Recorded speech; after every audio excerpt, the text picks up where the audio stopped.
那边就是抄录，所有的卷子我们都会统一抄一份。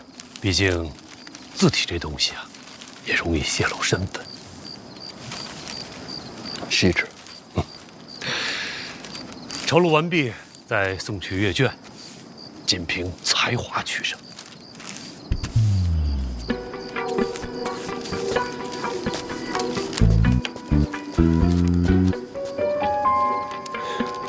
我要是想做手脚的话，该怎么做呀？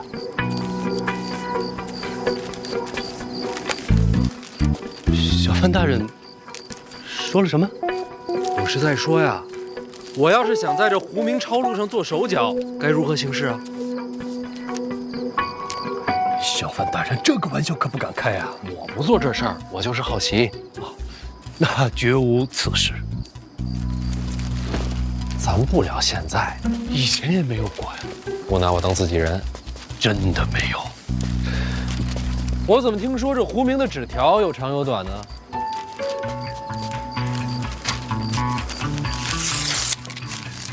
长短不一，也是标记。那边是抄录区对吧？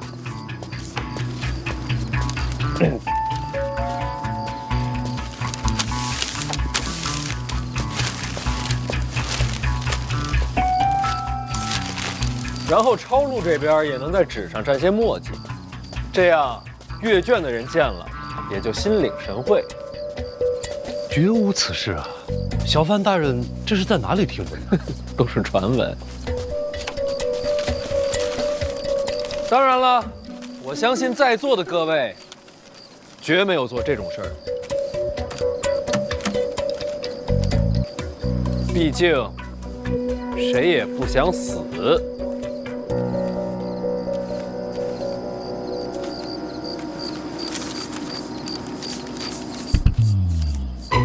开个玩笑，各位好好工作，我学习学习。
郭征传话，范闲对礼部手段了如指掌。本来想着让帮一把殿下门客，如今看来不太方便。什么门客？我哪有门客？明白了，只有考生，没有门客。春闱嘛，干净一些，其实不错。谁都别插手，各自看命数。我这就让人转告国城。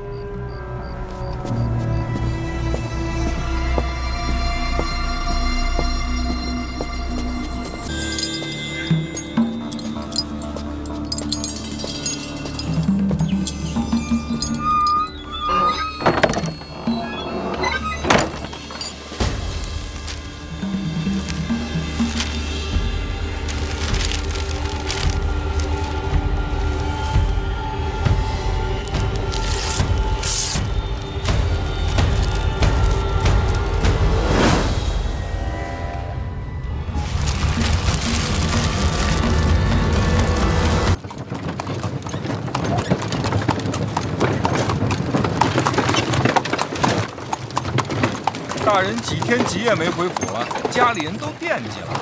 那不行啊，这阅卷我得盯着，想要干净啊，就得费心。这回全完事儿了吧？几日辛劳，阅卷审完，现在就等放榜了。这一次啊，别的不说，称得上干净、公平。同福客栈那4位怎么样啊？石产力落榜了，啊，大人没帮着给。公平就好。其他那3位呢？不出意外的话，那3个人应该都在榜上，尤其是杨万里，文章不错。嘿，大人这眼力啊，那就是超群啊！一共见了4个，这就中了3个。要早知道啊，王某也应该去考上一考。兴许就着大人这鸿福啊，王某还……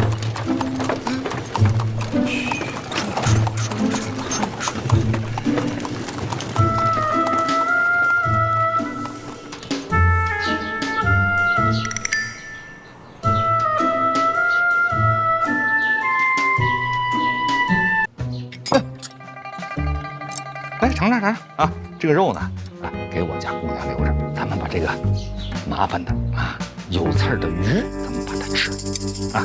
来，那可是启年兄你让我吃的。哎呀，我让你吃，我让你吃。哎，你尝尝这鱼眼睛啊！你平常看文书看的太多，补一补眼睛。哦，哎，即是，那我就尝尝，怎么样？鲜美。哎，好吃不好吃？好吃，自然是好吃，要不然你看我都长胖了。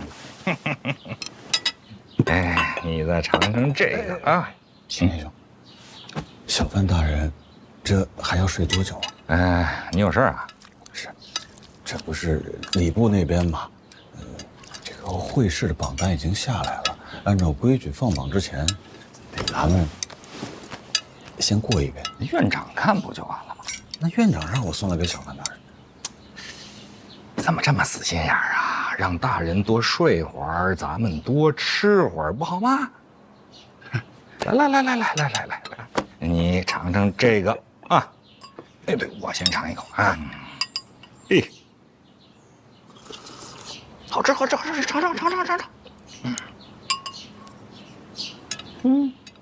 味道怎么样？非常特别的味道。此为何物啊？酸辣。大人请了。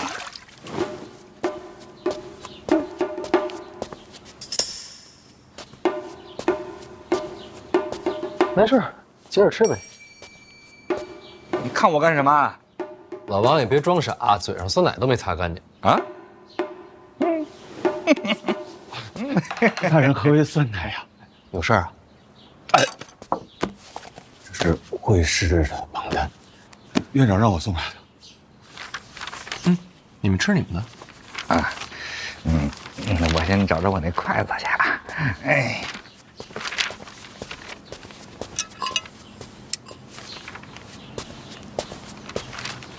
行了，你接着吃吧。哎，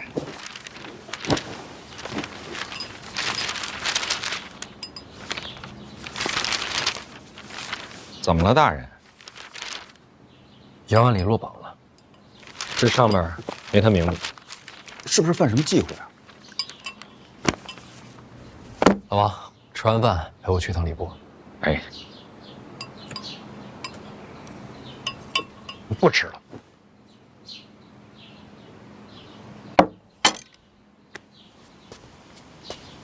哎呀，你就别跟这儿绕了。哎，大人，怎么样啊？翻了翻审过的卷子，高中那一批里边有杨万里的。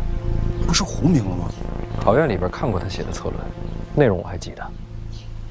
那是谁抄名字的时候抄漏了？不是，卷子的内容是杨万里的，但名字改了。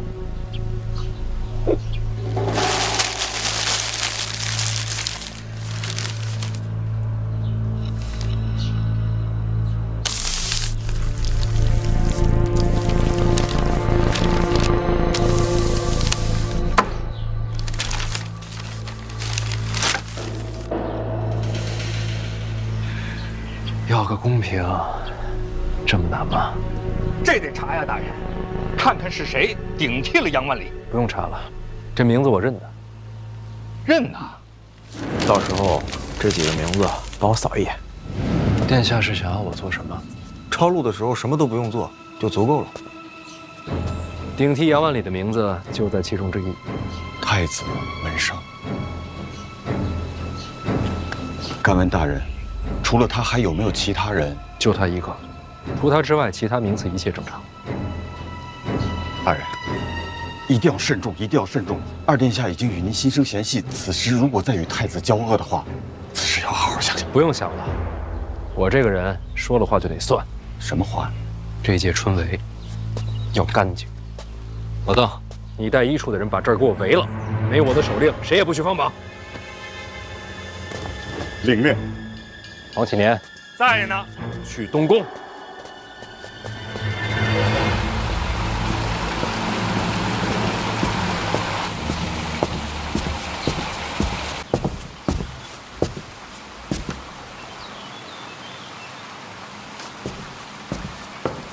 小范大人，这么匆忙的来找我是为何事啊？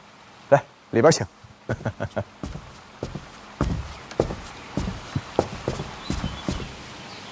原来范兄是为此事而来。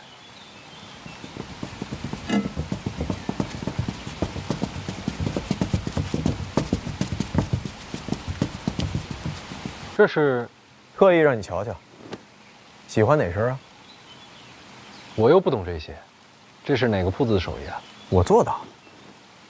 殿下啊，随便画的，循制一的来做。设计师啊？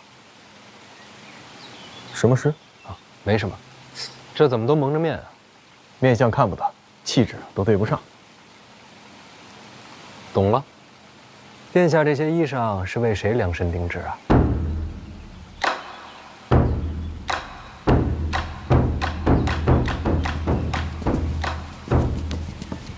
不为谁，瞎胡闹。水平很高，不算胡闹。我就欣赏你这一点。这要是换个人，就要劝我专心国事了。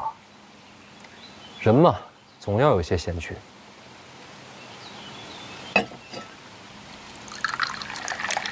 对了，这春闱榜单冒名顶替之人，的确是我门生。但是我说此事与我无关，你信吗？当然信。要是殿下做的，绝不可能只换一人，也不会专门针对杨万里。这分明是有人从中挑拨，引你我相争。看得准。范闲把考场围了，全城都惊。然后呢？然后直接去了东宫。难道是太子在榜单上动了手脚？太子可不傻，奇了怪了，陛下都开口了，谁会在这个时候动春闱？除了我二哥，还能有谁呀？不像是他的手段，太直白了些。是谁可以慢慢查，但是眼下最重要的是如何收尾啊！好歹是我门生，不如将错就错。这样，杨万里那边呢，我保他1年之内入仕途，怎么样？假如将来有一日有人将此事移交圣驾之上，参殿下一个春闱舞弊，结果会如何？岂能授人以柄？还是你看的严？这事儿不能就这么忍了。岂止不能忍，还得闹大点。怎么闹？闹到监察院吗？这是春闱考院，是礼部直属之地。你等拦在此处，若误了明日放榜，谁来领罪？监察院一处邓子越愿担此责。哼，监察院什么时候把礼教法度踩在脚下了？刀剑无情，还望尚书大人自重。我倒想看看你这刀剑怎么无情。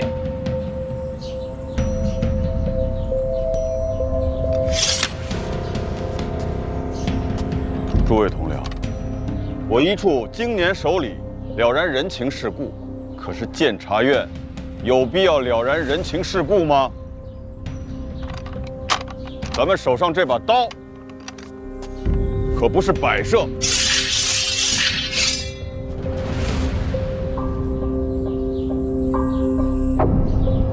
那我就要看看你怎么收场。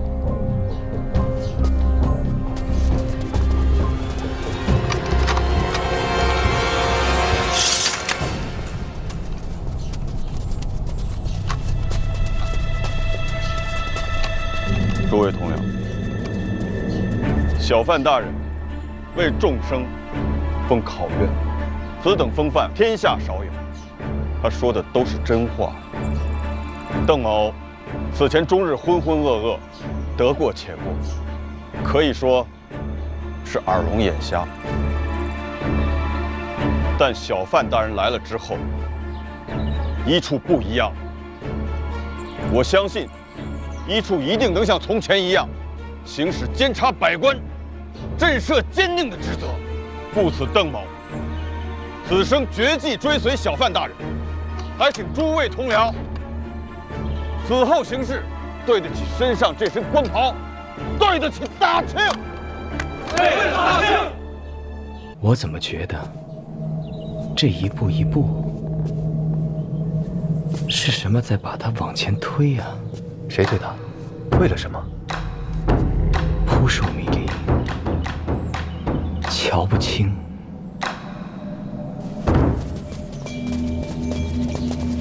侯公公呢？回大人，陛下那边走不开。贵姓？可不敢言贵。小人红烛。年纪轻轻就能替侯公公当差，前途不可限量啊！多亏了简书司戴公公美言。简书司，就是给大人行贿3000两的戴公公。戴公公犯下大错，宫里最后问他谁适合接掌简书司，他就说了我的名字。等等，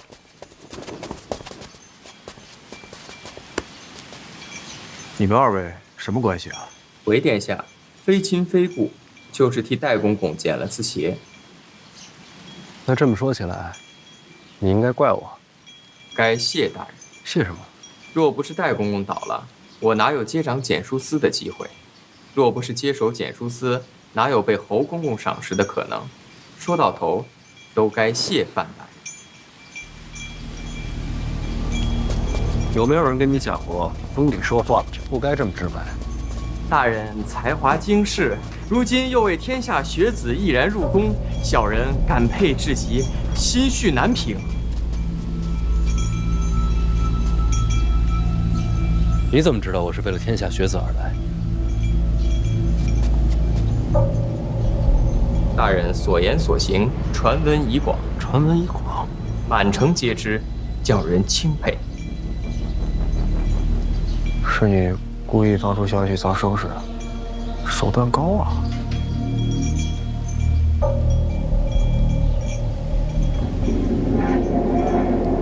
没事了，带路吧。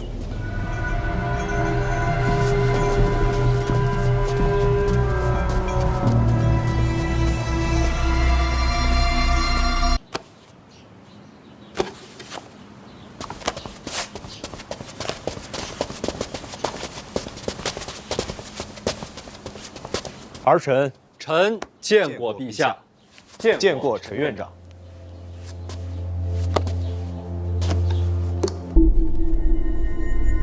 陛下和陈院长要是有要事商议的话，臣可以先告退。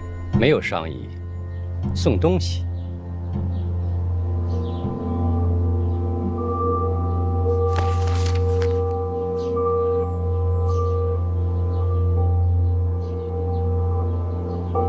陛下，范闲有大事要向陛下禀报。他有大事，你干嘛来了？此大事跟儿臣略有关联。那你就说呗。是，这春闱榜单被人动了手脚，本该上榜的学子换成了儿臣的门生。春闱舞弊事关重大，这分明是有人在栽赃陷害儿臣。儿臣委屈啊，所以儿臣以为此事应该严查。你觉得呢？陛下，臣觉得此事荒唐啊。范闲，春闱稽查是你领的差吗？是我的差事。那你就应该把这个差事办完。考院一处已经查封了，榜单也会修正回来，只是到底是谁动的手脚？该查下去吗？你们觉得呢？春闱科举是国之命脉，臣觉得该查。那就查呗。谁来查？年轻人，你们应该多做些事情，该查多深，敢查多狠。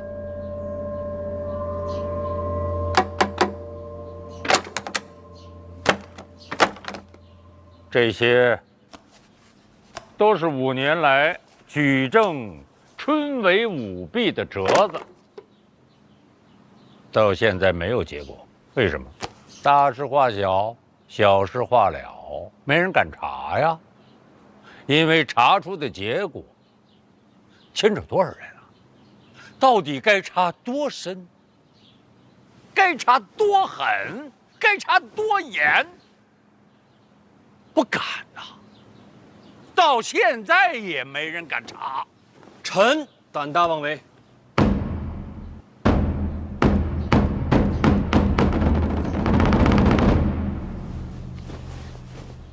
你查？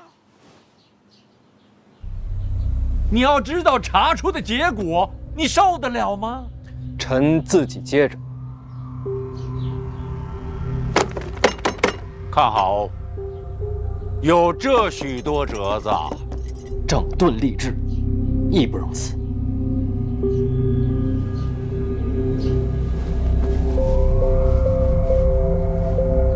查。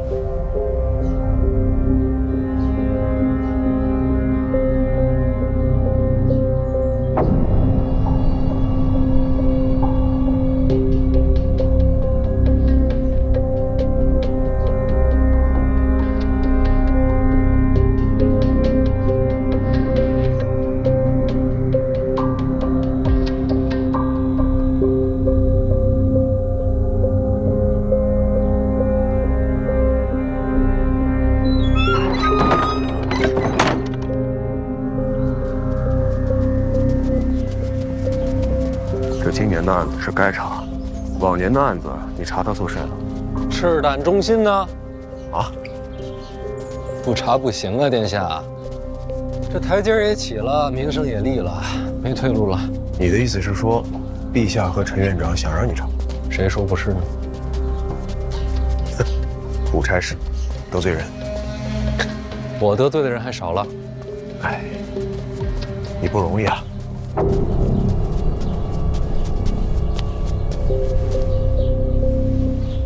母后召见我，你先行一步吧。好。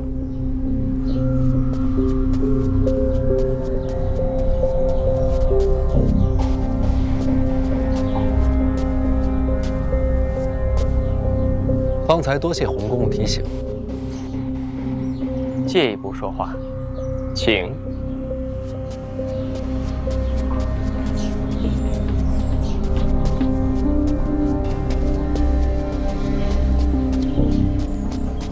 有话说。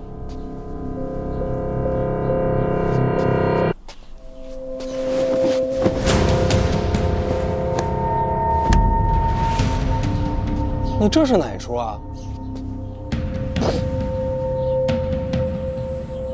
小人原本姓陈，是颍州人士，被贪官迫害，夺我家产，全族灭门。小人侥幸逃得性命，无处可去，才入了宫。哪个贪官？就是如今的颍州知州。颍州知州。恩公惩贪除恶，如今这贼人依然抄家入狱，被判了斩立决。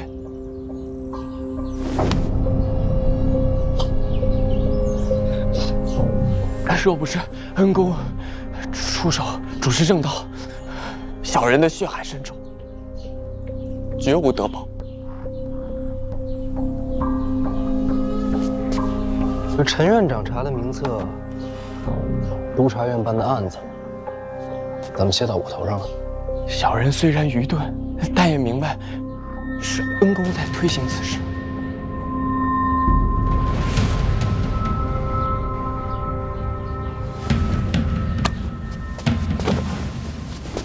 我不信。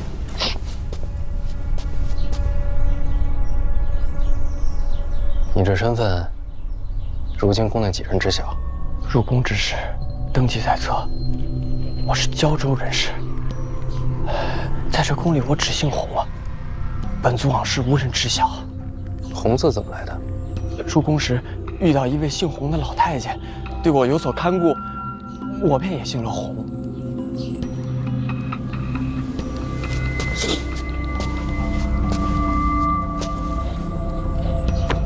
往后不要叫我恩公。明白，大人。你明白什么？从今往后，我便只在心中记得大人恩情，除此之外，绝口不提。先带路吧，好多事儿要忙呢。大人请。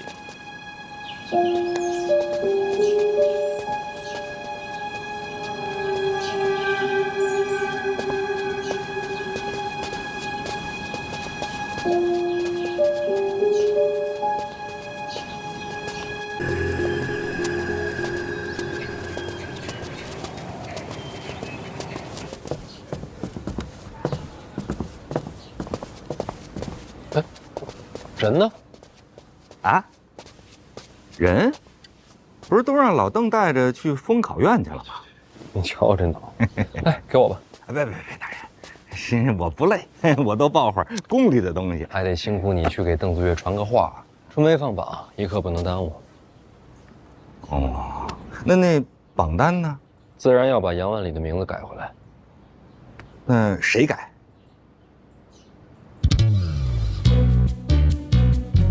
不会吧？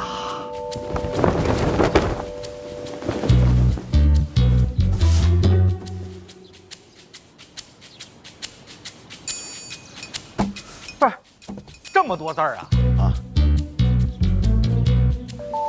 咱不就把这个名字一划，写上杨万里3个字不就行了吗？哦，道理倒是没错，毕竟是金榜嘛，直接在上面修改涂抹，有失体统吧。是啊。可是这万一我错了一笔呢？祁年兄，凡事还是多往好处想。有什么好处？比方说，手抄金榜者，从古至今唯祁年兄一人耳。那是啊。可是我这，不，这万一错了，哎，老邓，还是你来吧。哎，使不得。大人是吩咐，您错了。不，你的字儿比我的字儿好。那我命也好呀，我不用做这事儿。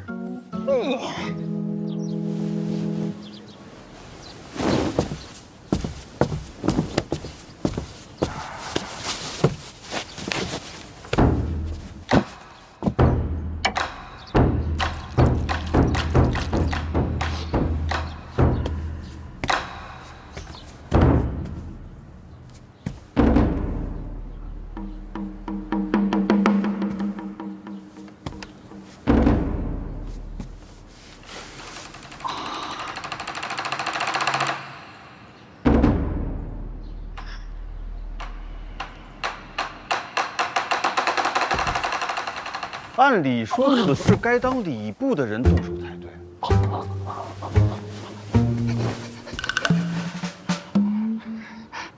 大人说了，这放榜之事啊，年年都是礼部来做，他们也累了啊。今年呢，就让咱们医处替他们分担了。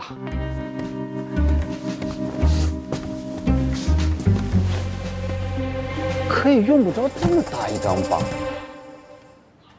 大人还说了啊，这届春闱啊，要的就是个公平。之所以用这么大的榜，就是要昭告天下，公平。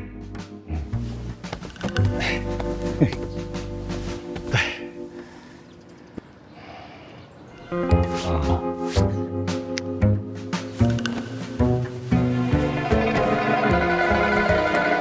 那既然这么重要，应该大人亲自提笔才对。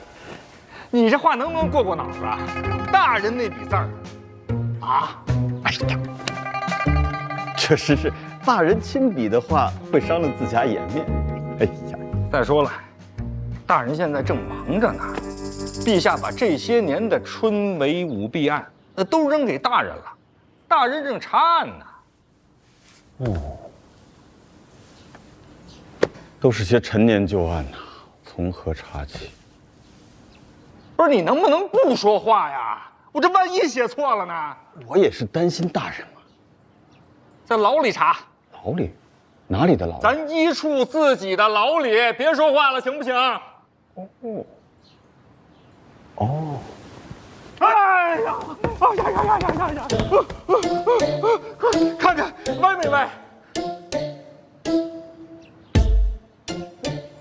秦天兄，无从判断呀。这看不出来吗？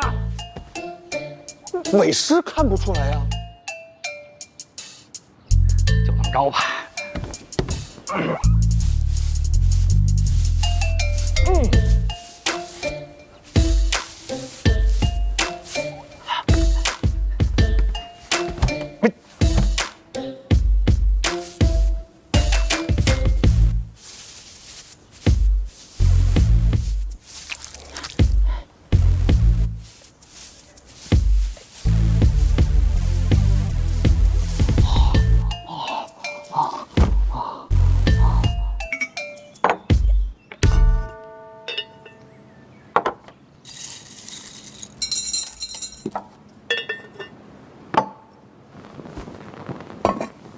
你怎么在这儿啊？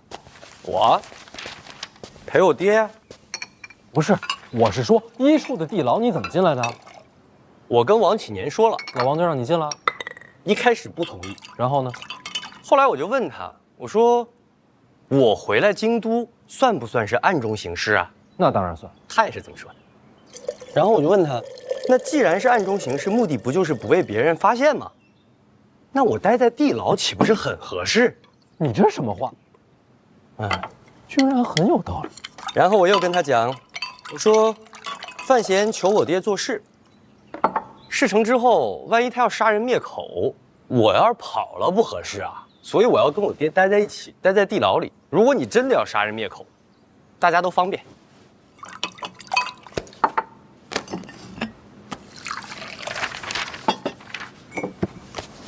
爹，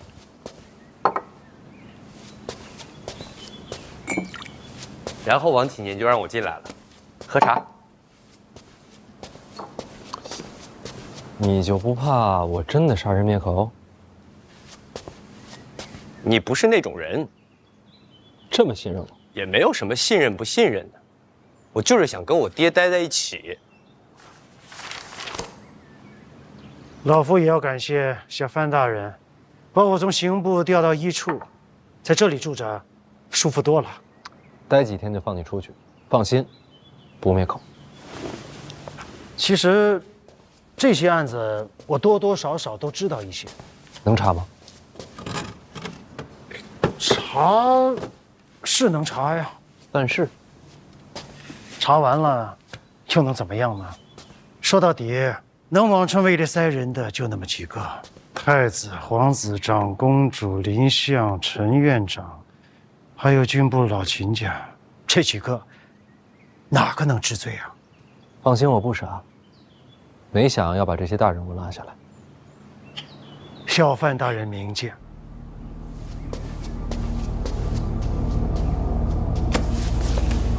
背后的动不了，还有办事儿的。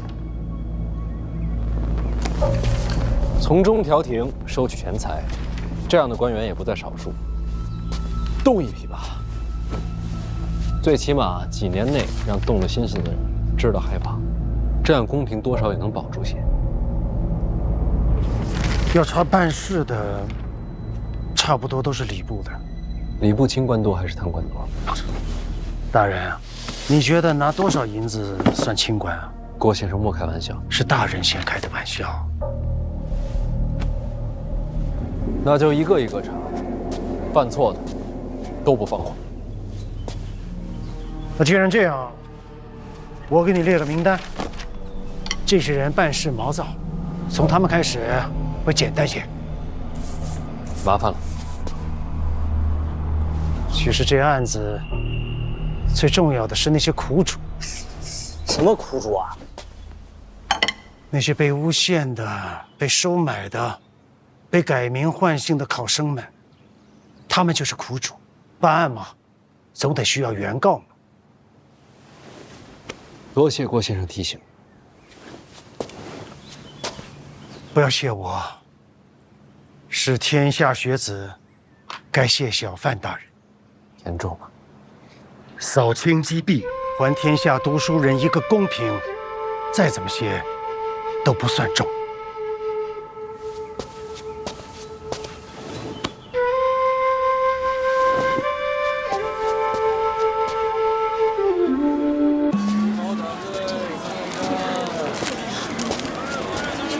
世伯要是找我，随便找个人叫我一声就行。他妈还让大宝亲自跑一趟。大宝啊，他自己也想你啊。大宝性子纯真，难免会受欺负。以后麻烦小范大人多照应着点儿。话里有话。大人，您想多了啊。老夫还有些杂事要办。麻烦小范大人陪着大宝回府。你忙你的。放心，就算你不说，我也护着大宝。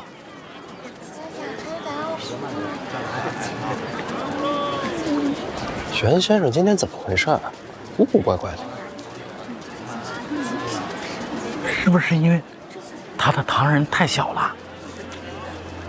有可能。陛下让你查近年春闱舞弊，消息传得这么快？不瞒你说，这些年往榜单里塞人的事，我确实也做了不少。真要查，第一个查我就行。别看了，没试探。说真的，这能怎么真啊？你接手此事，转眼间全城传遍，这说明什么？说明陛下要让你借机扬名，为接手内库做准备。我知道，今日上殿，陈院长提醒我了。那你怎么办呢？真要查，查谁？查谁都是祸事，不小心就会树敌无数。既然如此，不如就查我算了。我提前弄几个人，到时候扔给你。一来给陛下有个交代，其次我能替你护着点儿。做官嘛，过于悍勇，下场堪忧。世伯真是如同蜡烛一般，什么东西？燃烧自己，照亮了我。乱七八糟，什么歪理？还没来得及谢过世伯，春闱那天，你也替我考虑着。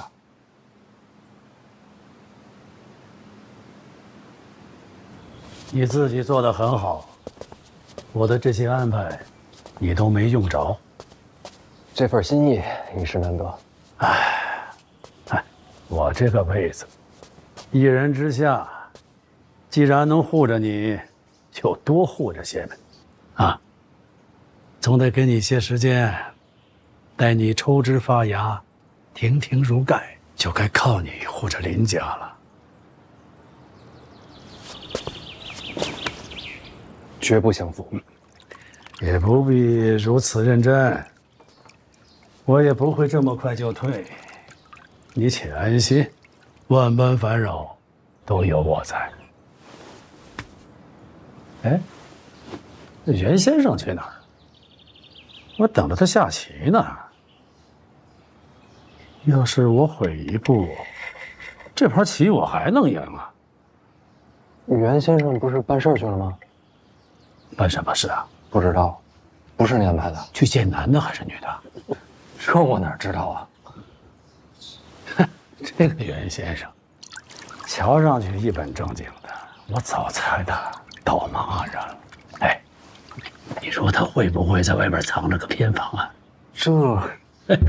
你有没有偏房？没有，我心里只有婉儿。死离离没有，海棠朵朵没有。哎呀，还有那抱月楼圆梦，这个真没有啊，这个真没有。前面2个也没有。师伯，您这套下的也太快了。哎呦，哎呀，哎呀，哎呀，至于吗？当然至于了。那么大一张榜啊！我这一笔一画都不敢错呀。哎，这要是有点儿，哟，您给这么大一点呢？哎，我这一下就好多了。哎，全抄完了？哎呀，抄完了，总算是把杨万里这名字呀给改进去了。那就好，明天照常发榜。不，您不看一眼呢？没这必要。不，这么大的事儿，信得过你？哎呀，就大人这话啊，王某就像是，沉舟处见浮木，寒冬中遇暖阳啊。行了行了，少点套话。哦，大人，您让我查颍州的案子，查清楚了，这当年呀，的确是陈家被灭满门。知道了。还有，就是您领旨彻查舞弊之事啊，这已经在这坊间都传遍了啊。您，小范大人啊，现在在这读书人心目当中啊，那就是济世之才啊，亘古之光啊。有点过了吧？就是这些传闻呐，它好像都是从咱们院里边传递出去的。那就是陈院长的差事，陛下的指使。哎，大人，您说这是不是想借春闱之事，让您领袖文坛呢？我是真看不出来，我这样一个孤臣，却养这般的名望，陛下到底是想做什么？老王啊，平时遇到其他人，我觉得自个儿挺聪明的，可唯独遇到陛下，是真看不懂啊。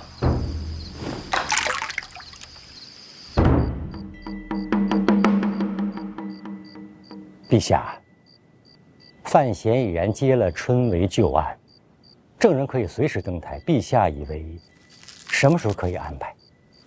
别影响放榜。明白。放榜之后行事。这旧案背后的事儿，范闲接得住吗？他没得选。你们也不帮着出出主意。陛下没有旨意呀。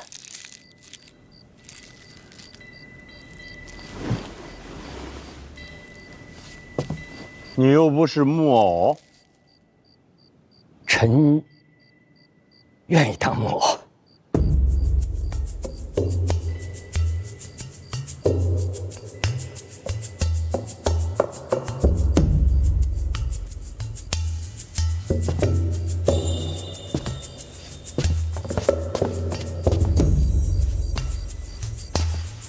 你投了9支箭了，都没中。好，朕再赏你1支。你刚才不是说一切听朕的旨意吗？来，朕命令你，此箭必须投中。臣不善此道。投。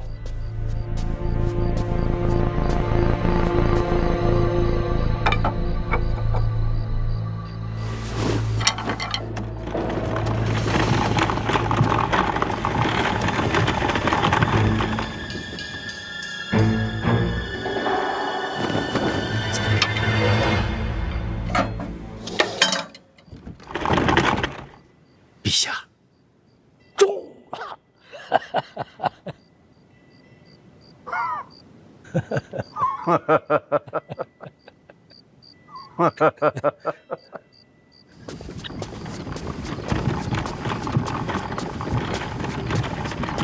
都这个时辰了，陈院长辛苦了。我瞧着陈院长，您今天心情不错哎。侯公公也看出来了。陶眼力，过去，我送您出宫。这段路我认识。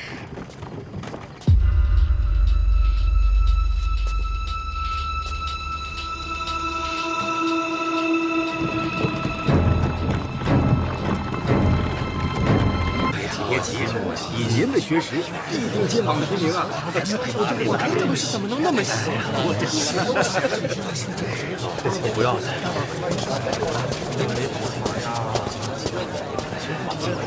师兄，现在看书，是不是有点晚了？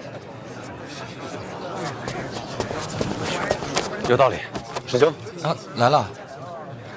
程家林呢？人这么多，不知道挤哪儿去了。顾风，他肯定在。二位，跳过礼部监察院，直接放榜，史无前例啊！小范大人整顿吏治，我大庆比当焕然一新呐。杨万里，这是杨万里吧？没错，就是杨万里。你确定？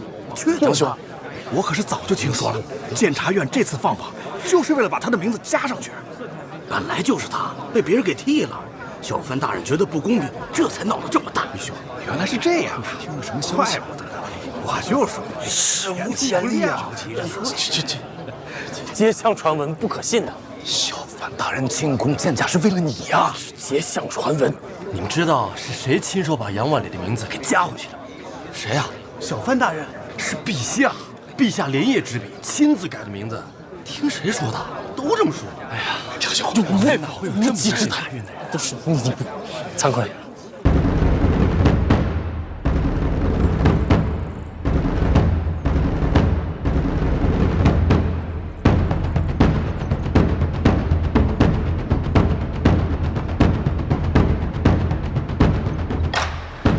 来了，来了！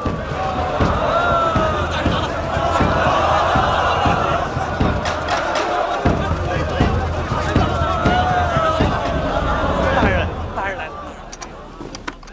祝各位心想事成。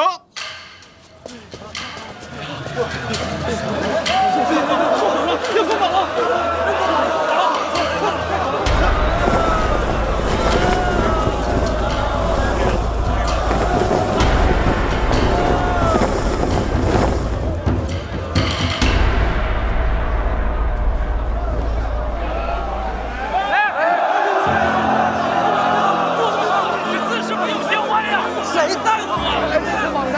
真的公平啊！我中了，我中了，我又没中了。杨兄，杨万里在哪儿呢？公示第5名，特别靠前。会试榜单，这不分高低，都一样的。想喊就喊出来吧！呀！你们看看这3个字，是不是跟其他几个字不一样？好像是啊，看起来特别雄浑呐。绝对陛下亲笔。看来这次榜单是真的公平了，全完了！寒来暑往，屡试不中，我的命怎么那么苦啊！大爷中了！大爷，别白中了呀，大爷！欧兄，你也靠前啊！欧继昌。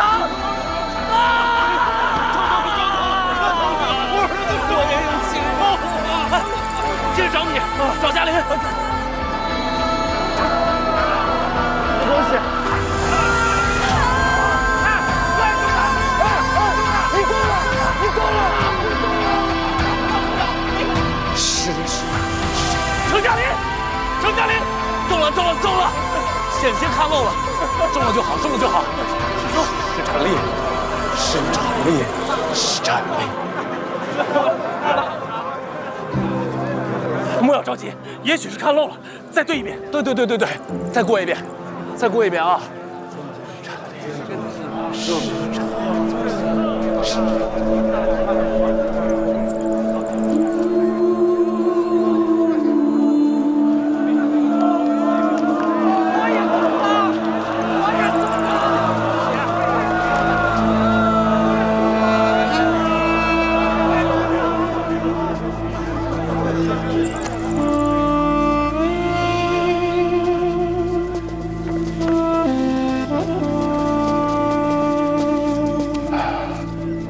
二位仁兄，恭喜二位仁兄啊，金榜题名。潜心苦读，下一次必当高中，成军贵言。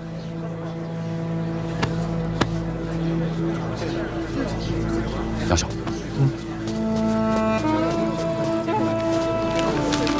现在榜单已出，尘埃也落定，该去拜访小范大人了吧？哦，那是自然。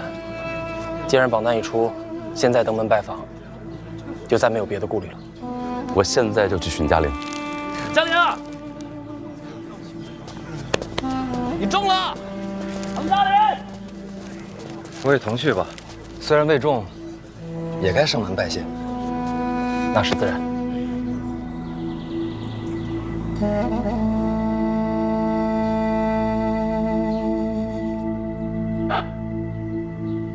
咱们再练习一次啊！不用了，已经练了很多遍了。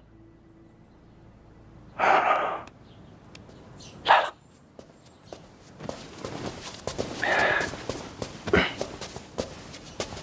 3、2、1，见过，见过，见过。小范大人，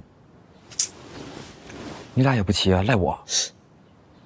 上次见面有说有笑的，怎么这会儿这么紧张？上回可不知道您是小范大人。对，小范大人也是人。小范大人不是人，小范大人是诗仙。陈立，怎么了？连着说。你们三个找我有事儿？小范大人监理春闱之职，对我等来说，当以门生之礼拜之。拜师投效。小范大人以雷霆之威扫清春闱之弊，此等魄力，当受此礼。我等4人心生敬佩，愿为大人效力。 4位。哦，程嘉玲看榜时被人挤伤，不能走动，他让我们代为转达对大人的尊敬之情。好，你们4人有3人上榜，虽然还有殿试定3甲，但你们如今已经能算是官绅。做师之礼不能白受，给你们准备了一些做官的道理，送给你们。我想说的全在上面，去吧。 大人，先生，学生告退了。先生，学生告退。石展立，你留一下。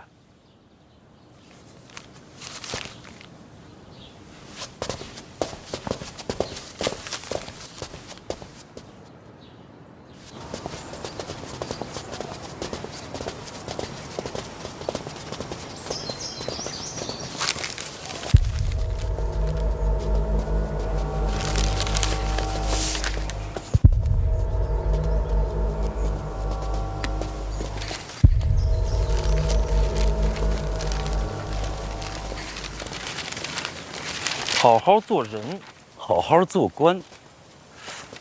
不愧是小范大人啊，还可以这样用词，言简意赅，意味非常。侯兄，你看这做人，可是在做官之前啊。杨兄，从今日起，我等便是范府门生了。你我互勉，莫要辜负了小范大人的期望。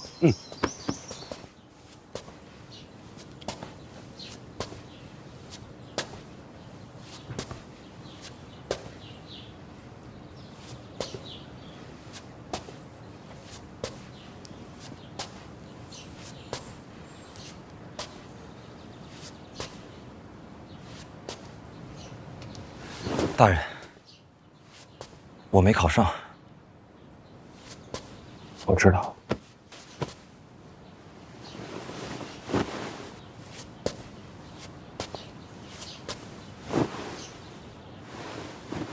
愧对大人教诲。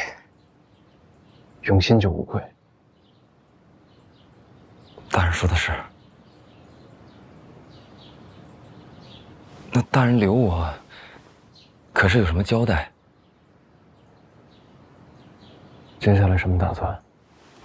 接下来这几日就打算离开京都，回家去了。你回不去了。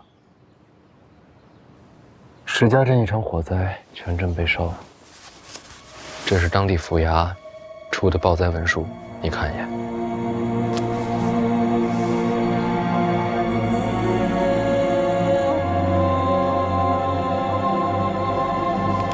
这场火灾或许不是天灾。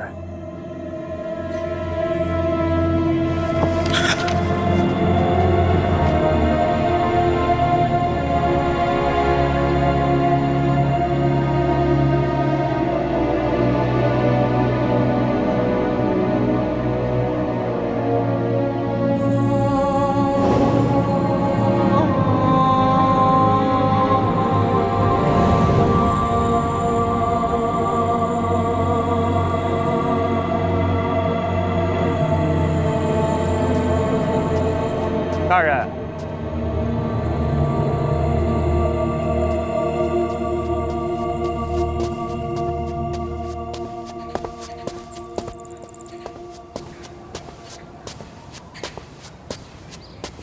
贺宗伟求见。先把他带走吧，我晚点过来见他。是，大人。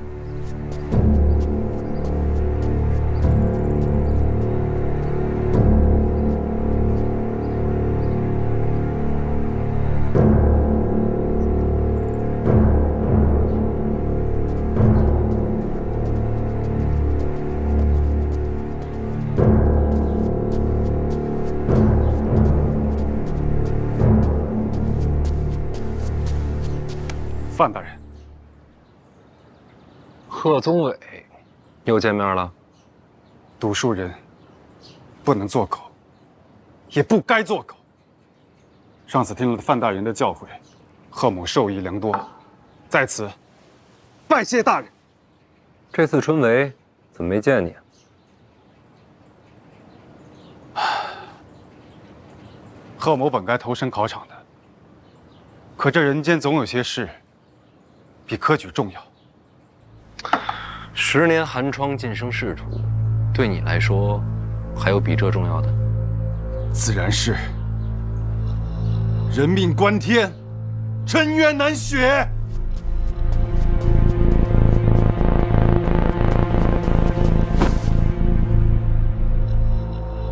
有冤情，你们应该找衙门的。本该是去衙门的，可听闻大人接手了春闱舞弊之案，这冤情只能求范大人来结。春闱之冤，这妇人的夫君是上届春闱落榜的考生，此人才学卓然，本该高中的，可到头来被人冒名顶替夺了官身，偏偏此事还被他知晓了。读书人咽不下这口气呀，便想着为自己伸冤。接着说。然而那冒名顶替之人是朝中高官的门生，谁曾想这高官痛下杀手，害了这考生的性命。到如今，只留下这遗孀在世，他却还想着为夫君寻回公道。贺宗伟，这件事情与你有关？我贺宗伟天良犹在。听闻此事之后，我便离开了京都，好不容易寻找到了这位遗孀，将她带了回来。大人，如今朝堂只有范大人您愿意为天下的学子做主，我只能将她带来见范大人。你为了这件事儿，春闱都放弃了？人命关天，义不容辞。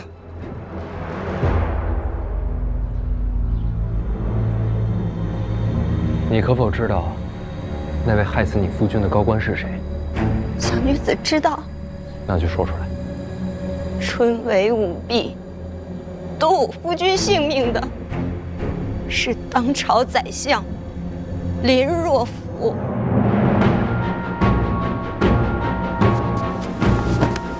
大人为民请命，天下敬仰。要论大义灭亲之举，普天之下，唯范闲、范大人可为。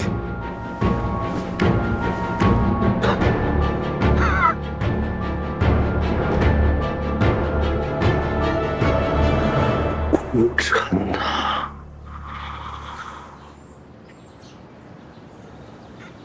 严大人，严大人，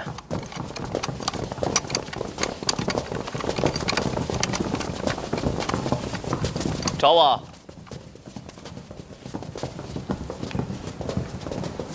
一个书生，一个苦主，告林相杀人灭口。案子我知道了，为何找我过来？死者住处不在京都，这案子得四处协办。不够。刑部、大理寺、京都府都得协办，人不能给出去。那当然，自然以监察院为主。这些衙门在哪儿，我都得挨个认。要不这样，跟各部打交道的事儿，你先帮我弄着。你想过没有，如果这案子是真的，你怎么办？长公主算是被你赶出京都，现在轮到林相，你怎么面对郡主？你想让我怎么做？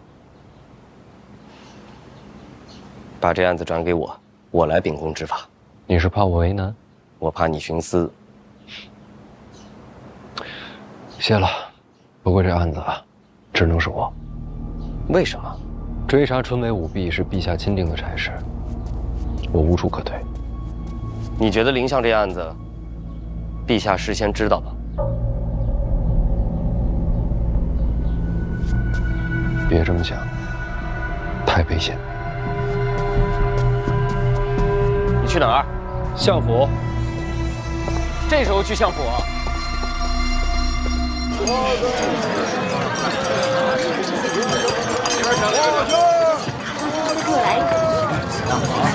慢走。好嘞，好嘞，给您包起来。袁先生来了，您里边请，有上座。喝杯茶，这茶真不错，是新鲜的很。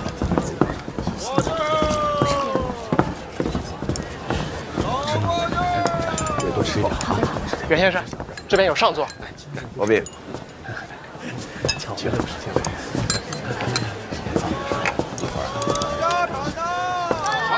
来盘牛肉。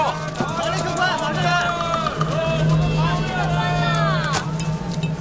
钥匙这儿。好嘞。一壶茶，2盘干果。好嘞。这要下雨？是啊，有。那边的窗户为什么关着？那下面是河，蚊虫多就关上了。哦。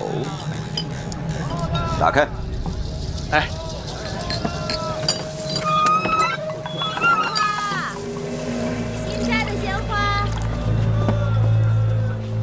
你打算就这么站多久？别愁眉苦脸的，年轻人不能消沉。有人报案，杀人灭口是吧？